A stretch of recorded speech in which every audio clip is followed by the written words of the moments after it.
তো এটা একটা ইলেকট্রনিক মার্কেট ছিল, প্লাস্টিক জাতীয় দ্রব্য ছিল, মোবাইল অ্যাক্সেসরিজ ছিল এবং প্রচন্ড ধোঁয়া সৃষ্টি করে পাঁচতলার ভবনের পাঁচতলার যে গুদামগুলো ছিল গুদামের ভিতরে আগুন লেগে যায় এবং প্রচন্ড ধোঁয়ার কারণে একবারে নিচতলা পর্যন্ত ধোঁয়া চলে আসে।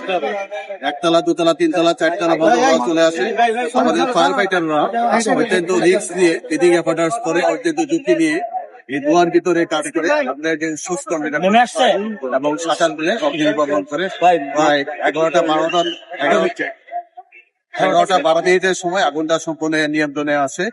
আল্লাহর রহমতে এই সুন্দরবন মার্কেটের হাজার হাজার দোকান ছিল এবং উপরে গুদাম ছিল, অনেকগুলো গুদাম ছিল, কিন্তু ফায়ার সার্ভিসের সঠিক সময় সঠিক সিদ্ধান্তের কারণে অনেকগুলো দোকান রক্ষা পায় এবং বড় ধরনের ক্ষয়ক্ষতির হাত থেকে রক্ষা পায়। এই মার্কেটে ফায়ার সার্ভিস সিভিল ডিফেন্সের কোনো সেফটি প্ল্যান নাই এবং বারবার আমরা নোটিশ দিয়ে যাচ্ছি কোনো আমরা প্রতিবারে কিন্তু এই বিল্ডিংটাকে আমরা একবার অগ্নি নির্বাপনের ঝুঁকিপূর্ণ ভবন হিসাবে চিহ্নিত করেছিলাম। যে ইলেকট্রিক যে তারগুলো আছে এগুলো খোলা অবস্থায় এলোমেলো অবস্থায় আছে, যাতে একটা মার্কেটের হাজার হাজার কোটি টাকার একটা মার্কেট, সেই মার্কেটে কোনো অবস্থাতেই এলোমেলো ভাবে তারগুলো রাখা সম্ভব না।